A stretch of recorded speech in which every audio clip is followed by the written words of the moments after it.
What's up, guys? It's Joe here, the guy who only jumps off of Brett's rope, and I'm here to talk about UFC Fight Night, Vera versus Cruz. So, enough talk. Let's get to the fights.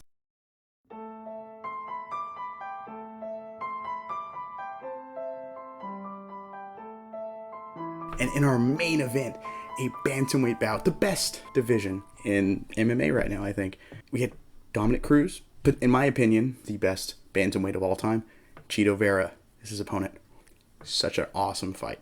And I was leaning towards Vera coming into this fight, as I think he's just so hot right now, and I think he's just marching towards a top 4 guy.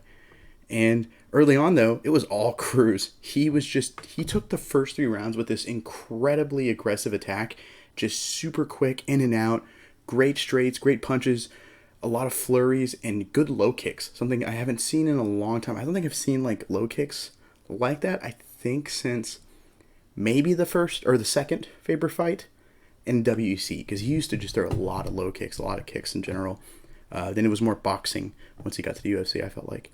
But Vera did a good job. He has a ton of power. Anyone who's watched him fight, in his last fight, Rob Font was out striking him, and then he would land this big bomb that would just kind of switch momentum in his direction. And that kind of happened here, but because in rounds 1 and 3, he was able to drop him with some punches, but they didn't fully turn the momentum in his favor like those drops did in the Font fight. I still scored those first 3 rounds for Cruz, I felt like. But in the 4th round, Cruz briefly did get a knockdown. Kind of. He caught a body kick and landed a right hand right after. And he was doing well, but Vera is kind of starting to watch him. He's starting to pressure him a little bit. And Cruz tries to lean out and go to his right with his hands low and his head's lowered.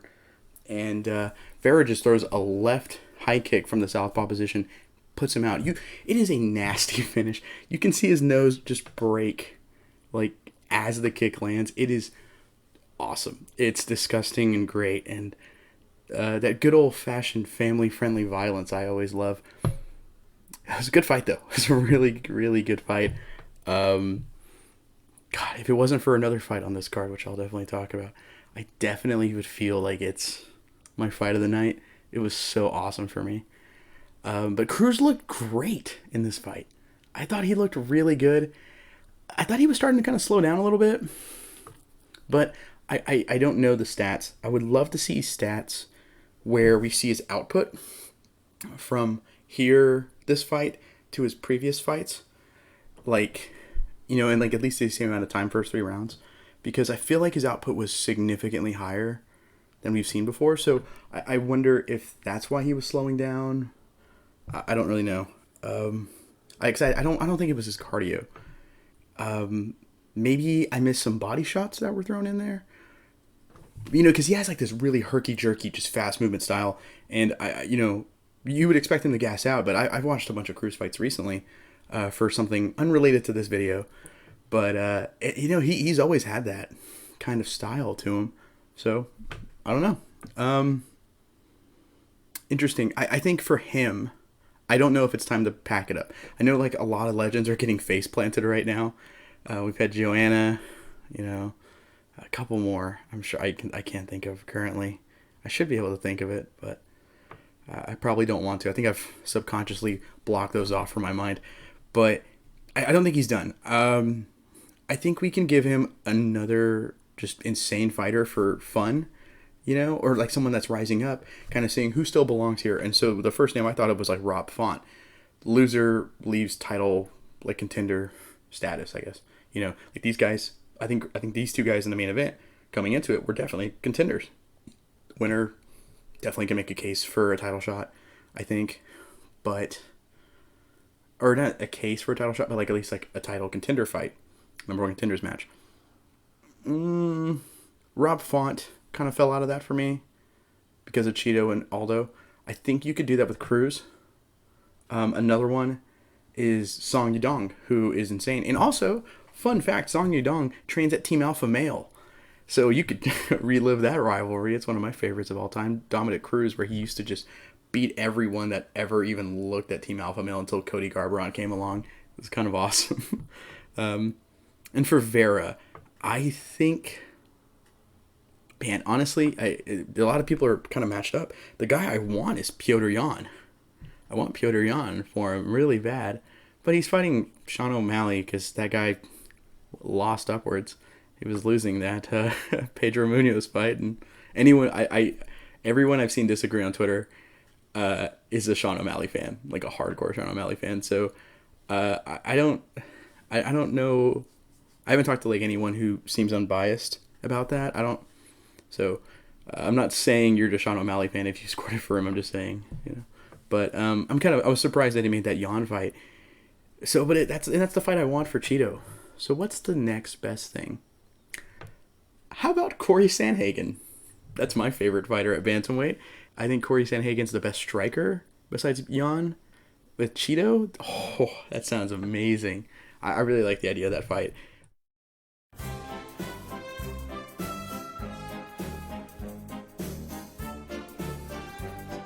And then we have the co-main event.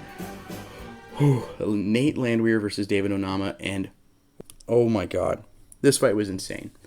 So out to jump, both guys, first round, just throwing everything they have at each other. Onama's straight left was like finding a home, but it was a right hand, like a lead right hand that dropped Landwehr early. And then Landwehr does survive. He gets dropped again, and he's getting blasted for like the finish. But he reverses it, gets top position, and and he lands some great elbows. But they get back to the feet, and Landwehr's still beaten up pretty good, and he survives the round. Then comes back in the second round, wins. He gets top position basically the whole fight, or the whole second round, and Onama's gassed, just heavy breathing, man, and it just gets beat up on, nearly gets put in like 2 anacondas, a near Darce choke. I think he was looking for a north-south, if I remember correctly, at one point. I had guessed over, so I couldn't watch this fight again in time. But, wow, this fight was nuts. Like, I had people who don't watch fights over. They don't watch a ton. They watch them with us. Like, if like, hey, you want to hang out? Yeah. Well, we're also watching the fights. Okay, I'll be there. Sure. And they were popping off, on the couch. They were freaking out over this fight. And it was great. And, honestly, Landwehr had some taunts. He was hyping up the crowd at the end of the round, just kind of like, let's go, because it was a crazy beating he kind of took in round one. It wasn't like a 10-8 levels of a beating, but in terms of damage, it was a lot. And man, round 2 is a 10-8 for him, though. He comes back and 10-8's him. You could, you know what? Now that I think about it, I could have the argument for he got 10-8 in the first round and he 10-8's the second, and then Landwehr 10-8's him back. It's kind of crazy. In the third round, it's all Landwehr again. He's now dominating on the feet. Then Onama lands a bomb, half tired, half dead. Lands a bomb, takes some momentum back. He's just bombing out on him. And Landwehr survives. He takes back control. And, he's been winning a majority of this round. He's going to win the round, no matter what. 20 seconds left. Onama blasts him, and he goes flying. And shout out to my friend Cody, who was one of my guests over tonight. He bounced off the cage and landed. And when he landed, he was able to, kind of grab the legs. And that's the only thing that I think that saved him. Insane. But insane fight. Nate Landwehr gets the majority decision win, and it's got to be one of the better fights this year, which is saying something, because I feel like once a month I go, that's a fight of the year contender. This year has been nuts for all-time great fights. Last year felt like that too. I think this year's even stepped it up. And honestly, there's a lot more on this card. Azamat Murzakanov finished Devin Clark in the third round after landing multiple heaters of a left hand. Pretty solid finish. One to the body in particular really had me making that awkward sound.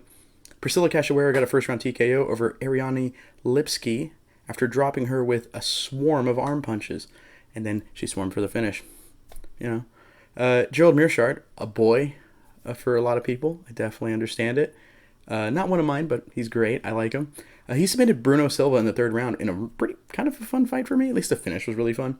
Mearshart landed this massive straight left hand and just snatched on a guillotine choke. So expect him to fight Sean Strickland for a title opportunity next. And one of my favorites, Angela Hill, survived a monster right hand from Lupi Goodenez. Came back, scored a decision win. It was great. And finally, Tyson Nam. who I remember for KOing Eduardo Dantas from when he was the Bellator champ. Tyson beat him in a regional fight, KO'd him while he was still the champ in Bellator. It's insane. But he countered a flying knee attempt of Odie Osborne for just a really early awesome knockdown. Like he just jumps, misses, out. It was fantastic. It was so cool. But that's it for me. I thought this was a great card. Last week had a ton of finishes, but I didn't think it was the greatest card in the world. This week actually was pretty happy. You know, it was a really good card. Tons of finishes as well. Be sure to check out the interview Carl did with Luis Anadakis on Friday. He put it out on Friday. It's great. I watched it, and it's a pay-per-view week. Another retro review for this guy. So I'm definitely excited and pumped. And because it's pay-per-view week, we got the preview show coming up. So I'll be shooting that soon. I'm really excited. I love doing those too. And finally, I wanted to give a quick shout out to our new editor, Gage. What's up, man? Thanks for joining the team. But anyways, I'm Joe with the INC. Thank you for watching.